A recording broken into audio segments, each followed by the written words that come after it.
MLC C.T. Ravi was at the center of a controversy as Congress workers attempted to block his entry at Suvarna Saudha in Belgavi. As Ravi arrived for official proceedings, Congress workers near the Western Gate tried to assault him. The police quickly intervened, ensuring his safety. The incident follows Ravi's controversial remarks directed at Minister Lakshmi Hebbalkar, accusing him of using obscene language. Chief Minister Siddaramaiah condemned the comments as a criminal offence and assured that legal action would be taken against Ravi.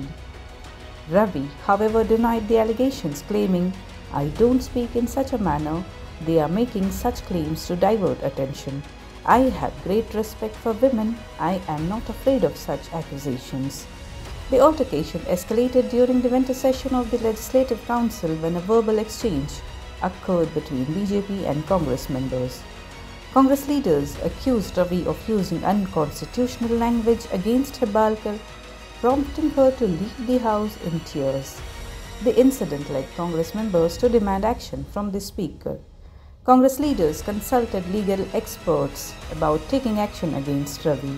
They also lodged a complaint with Speaker Baswaraj Horati requesting Ravi's removal from the Council.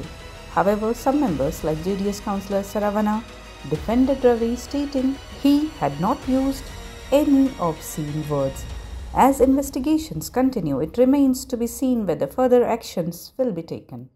That he has used very filthy words to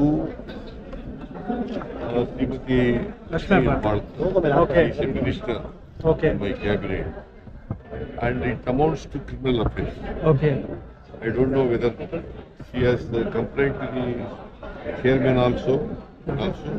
She has gone to the police station. Sir, C.T. Ravi denied, saying that there is no record of it. Take the actions according to the law. Audio ವಿಡಿಯೋದಲ್ಲಿ ಇರುತ್ತೆ. ಯಾರ್ಯಾರು ಏನೇನು ಮಾತಾಡಿದ್ರು ಅನ್ನೋದು audio ವಿಡಿಯೋದಲ್ಲಿ ಇರುತ್ತೆ. ನಾವು ಕಾಂಗ್ರೆಸ್ ಅಂಬೇಡ್ಕರ್ ಅವರಿಗೆ ಮಾಡಿದ ಅಪಮಾನದ ಬಗ್ಗೆ ಪ್ರಸ್ತಾಪ ಮಾಡಿದ್ದೀನಿ. ನಾನು ಪ್ರಸ್ತಾಪ ಮಾಡಿದ್ದೀನಿ. ಅವರಿಗೆ ಯಾವ್ಯಾವ ರೀತಿ ಅನ್ಯಾಯ ಮಾಡ್ತು ಅನ್ನೋದನ್ನು ಹೇಳಿದ್ದೇನೆ. ಸೋಲ್ಸಿದ ಬಗ್ಗೆ ಹೇಳಿದ್ದೀನಿ. ಸತ್ತಾಗ ಅಪಮಾನ ಮಾಡಿದ ಬಗ್ಗೆ ಹೇಳಿದ್ದೀನಿ. 6 ಅಡಿ ಜಾಗ ಕೊಡದೇ ಇದ್ರ ಬಗ್ಗೆ, ದೆಹಲಿನಲ್ಲಿ ಜಾಗ ಕೊಡದೇ ಇದ್ರ ಬಗ್ಗೆ ಹೇಳಿದ್ದೀನಿ. ಸ್ಮಾರಕ ಕಟ್ಟದೇ ಇರೋದ್ರ ಬಗ್ಗೆ ಹೇಳಿದ್ದೀನಿ. ಭಾರತ ರತ್ನ ಕೊಡದೇ ಇರೋದ್ರ ಬಗ್ಗೆ ಹೇಳಿದ್ದೀನಿ. ನವೆಂಬರ್ 26ನ ಲಾಡೆ ಅಂತ ಹೇಳಿ ಸಂವಿಧಾನದ ಬಗ್ಗೆ ಗೌರವ ತೋರಿಸದೇ ಇರೋದ್ರ ಬಗ್ಗೆನೂ ನಾನು ಹೇಳಿದ್ದೇನೆ. ಇವತ್ತು ನೀವು ನಾಟಕ ಆಡ್ತಾ ಇದ್ದೀರಿ ಅಂತ ಹೇಳಿದ್ದೇನೆ. ಫ್ರಸ್ಟ್ರೇಟೆಡ್ ಆಗಿದ್ದೀರಿ ಅಂತ ಹೇಳಿದ್ದೀನಿ. ಅವರವರ ಭಾವನೆಗೆ ತಕ್ಕಂತೆ ಭಾವಿಸಿದರೆ ನಾನು ಹೊಣೆಗಾರ ಅಲ್ಲ. ಯಾವುದು ರೆಕಾರ್ಡಲ್ಲಿದೆ, ಆನ್ ರೆಕಾರ್ಡಲ್ಲಿದೆ, ತೋರಿಸ್ಲಿ. ತೋರಿಸಿದ್ಮೇಲೆ ನಾನು ಪ್ರತಿಕ್ರಿಯೆ ಇಲ್ಲ ಕೇಳಿಲ್ಲ. ನಾನು ಕೇಳಿದರೆ ನಾನು ಹೇಳ್ತೀನಿ. ನಾನು ಈಗ ಇರೋದನ್ನು ಮಾತ್ರ ನಾನು ಹೇಳಬಲ್ಲೆ. ಇಲ್ಲದೆ ಇರೋದನ್ನು ಕಲ್ಪನೆ ಮಾಡ್ಕೊಂಡ್ರೆ ಅವ್ರವ್ರ ಭಾವನೆಗೆ ತಕ್ಕಂತೆ ಮಾತಾಡಿದ್ರೆ ನಾನು ಹೆಂಗೆ ಉತ್ತರ ಕೊಡೋಕ್ಕಾಗತ್ತೆ? ಈಗ ನಿಮ್ಮ ಮನಸ್ಸಿನಲ್ಲಿ ಒಂದು ಭಾವನೆ ಇದೆ, ನೀವು ಅದಕ್ಕೆ ಪ್ರಶ್ನೆ ಕೇಳಿದ್ರೆ ನಾನೇನು ಹೇಳಲಿ? ನನ್ನ ಮನಸ್ಸಲ್ಲಿ ಏನಿದೆ ಅದನ್ನು ನಾನು ಹೇಳಬಲ್ಲೆ. ಇನ್ನೊಬ್ಬರು ನಾನೇನು ಹೇಳಿದ್ದೀನಿ ಅದನ್ನು ಹೇಳಬಲ್ಲೆ.